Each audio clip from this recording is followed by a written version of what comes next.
Listen to this podcast now on the Red Apple Podcast Network.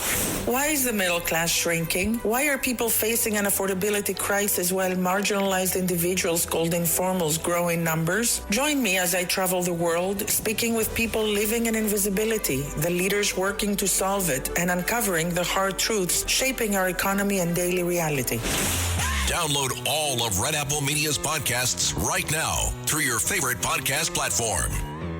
Folks, the world of politics and sports collide as President Trump will attend Game 3 of the NBA Finals. Dominic Carter here with you, folks. The number to reach me live this hour, 800-848-9222. The president being here for the game is wonderful.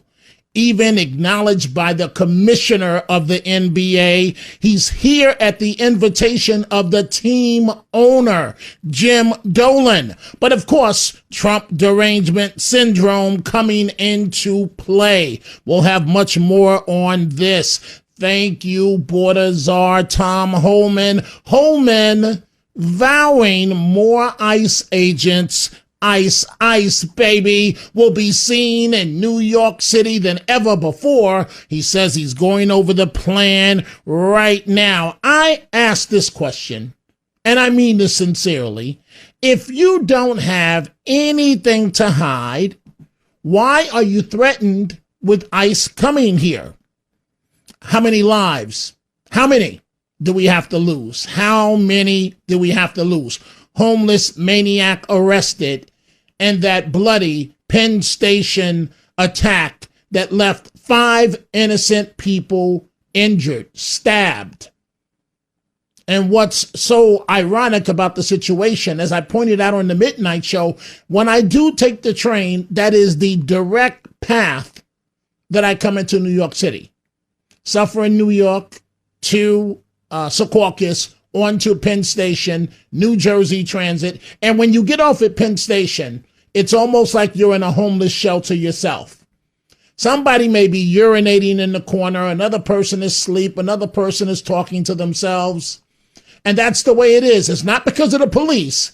It's because of these civil liberty lawyers that fight on behalf of the homeless, that say they have a right, that they are entitled to be there and inconvenience anyone and everyone else. Carmelo Anthony, the case out in Texas, the jurors shocked to their core over they looked at autopsy photos. I'm going to tell you something, folks, about autopsy photos. It's not funny. When I started my career back in 1986, I had to go to the restroom and throw up. I'll tell you about that in a second. But the accused killer, this African-American teenager, refused to look at the autopsy photos. And I saw something online as it relates to this case that caught my eye. Here's the reality. If this dead-eyed teen, Carmelo Anthony, had killed a black teen, it would just be a local headline, and left-leaning black America would not be going to bat for him. They wouldn't even care. But because it's a white teen that he killed, they want him to be able to walk free. Even though he was asked to leave the tent multiple times, even though he was threatening Austin, even though he brought a knife to a track meet. Who does that? That's only an unhinged teen would do that. Your kids are not safe around teens like this. Your kids are not safe around anyone who thinks that this young man should walk free.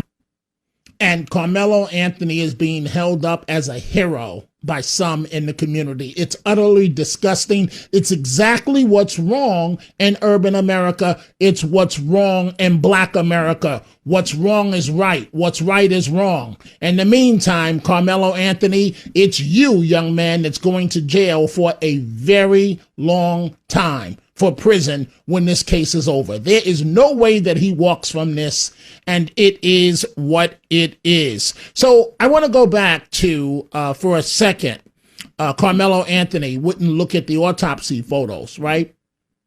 Accused of killing a young man his age. And I remember 1980, the case of Eleanor Bumpers in Bronx, New York. I'm straight out of graduate school, Syracuse University, very high-profile case. Of course, the media making much of the fact that it was a white police officer that was forced to use deadly force that is, with a shotgun. She was to be evicted from her apartment, deranged and acting irrationally. The officer, and she was threatening to use hot lie. The NYPD called in to help with this situation.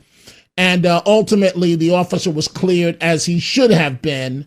But of course, this tied up his career for years. Let's go ahead and open up the phone lines, 800-848-9222. Politics and sports on the same path tonight. President Trump in town. Game 3 for the New York Knicks. This is New York City Police Commissioner Jessica Tisch. Tonight is Game 3 of the NBA Finals, and it is an extraordinary moment for the Knicks and for fans across the 5 boroughs. A chance to celebrate this team and this run with the energy that only New York can bring. But tonight will also bring a major presidential visit to Madison Square Garden. As you know by now, because of that visit, and in coordination with the United States Secret Service, there will unfortunately be no watch party outside of Madison Square Garden for Game 3 of the Finals, and no access to the immediate vicinity of MSG without an authorized reason to be there.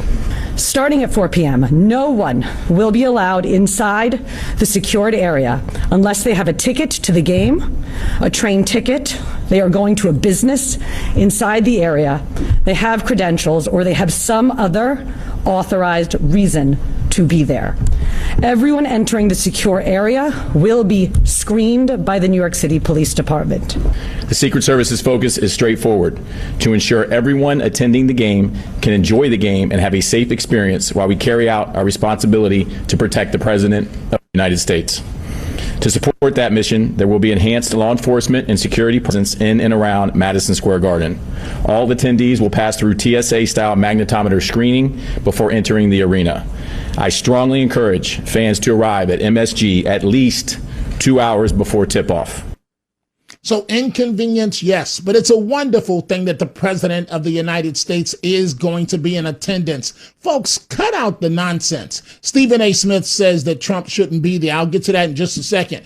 Let's expose Mamdani for the phony that he is, right? He's a man of the people. If you believe that, I got a great deal for you. I'll sell you the Brooklyn Bridge for 50 cents. For 50 cents if you believe that Mamdani is a man of the people. He's going around touting to reporters, oh, I bought $1,000 standing room only ticket, right? He's trying to show he's a man of the people, that as the mayor, he's not going to be in a seat, that he's going to be standing. Absolute phony. Listen to your mayor, Mamdani. Are you going to be meeting with the president while he's here in New York City? And then also, you were saying that you purchased a standing room only ticket. I'm just not familiar. Did you get like a discount from the garden through that, or was that just something you bought online on like Ticketmaster? So that's something that I purchased directly from the Madison Square Garden. Close to $1,000 was the price of it. And standing room only is just the section that I'll be standing in. When it comes to the president, I don't have any scheduled meeting with the president. However, I'm sure that our conversations will continue about how to serve the city. Thank you. Mamdani, you're still a phony.